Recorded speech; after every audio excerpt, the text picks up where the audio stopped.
अगर आप भी चाहते हैं बिट्टू मलंगिया एंटरटेनमेंट का ऑडियो वीडियो सबसे पहले आप तक पहुंचे, तो लाल बटन को दबाकर चैनल को सब्सक्राइब करें और बेल आइकन दबाना ना भूलें। अपने सब सुन रहा छी बिट्टू मलंगिया एंटरटेनमेंट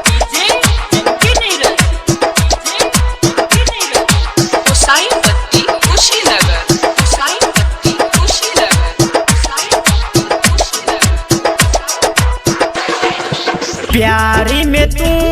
ये हो रानी धोखा हमके दीहाना प्यारी में तू ये हो रानी धोखा हमके दीहाना तोहरा बिन न तो हम मर जाइब तोहरा बिन न तो हम मर जाइब हथवा से हाथ छो रही हना हथवा से हाथ छो रही हना प्यारी में तू ये हो रानी धोखा हमके दीहाना।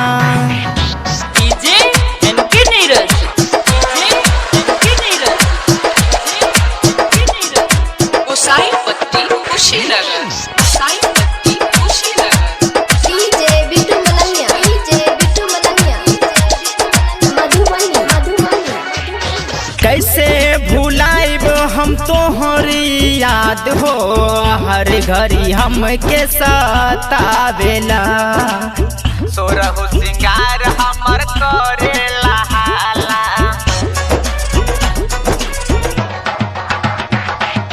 कैसे भुलाइब हम तोहरी याद हो हर घड़ी हमके सतावेला हर घड़ी हमके सतावेला कैसे भुलाइब हम तोहरी याद हो हर घड़ी हमके सतावेला तोहरा बिन केहू ना दुनिया में तोहरा बिन केहू ना दुनिया में हथवा से हाथ छो रही हना हथवा से हाथ छो रही हना हथवा से हाथ छो रही हना।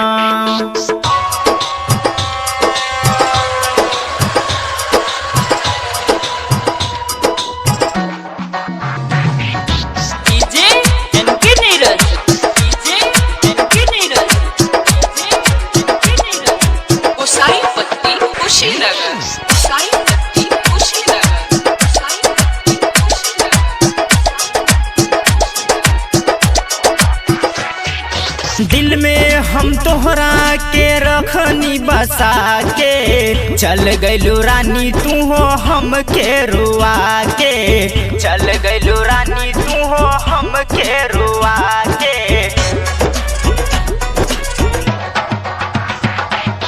दिल में हम तोहरा के रखनी बसा के चल गइलू रानी तू हो हमके रुआ के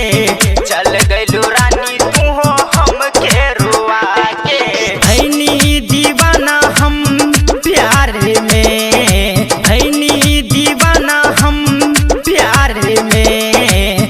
पागल दुनिया कहेला तोहरा बिन न तो हम मर जाइब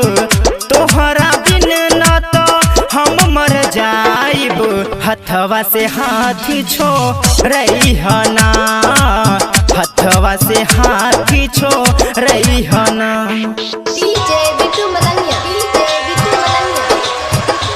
मधुबनी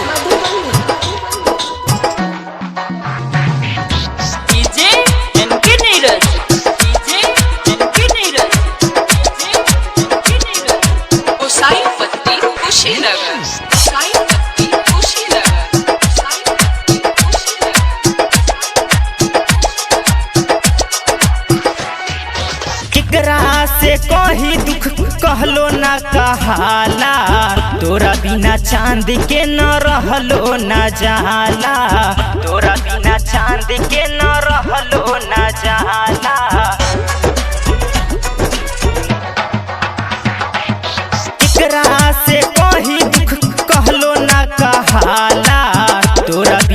चांद के न रहलो न जाला, तोरा बिना चांद के न रहलो न जाला। तोहरा बिन केहू ना दुनिया में, तोहरा बिन केहू ना दुनिया में। हथवा से हाथ छोड़ई हना, हथवा से हाथ छोड़ई हना। तोहरा बिन न तो हम मर जाइब, हथवा से हाथ छोड़ई हना, हथवा से हाथ छोड़ई हना।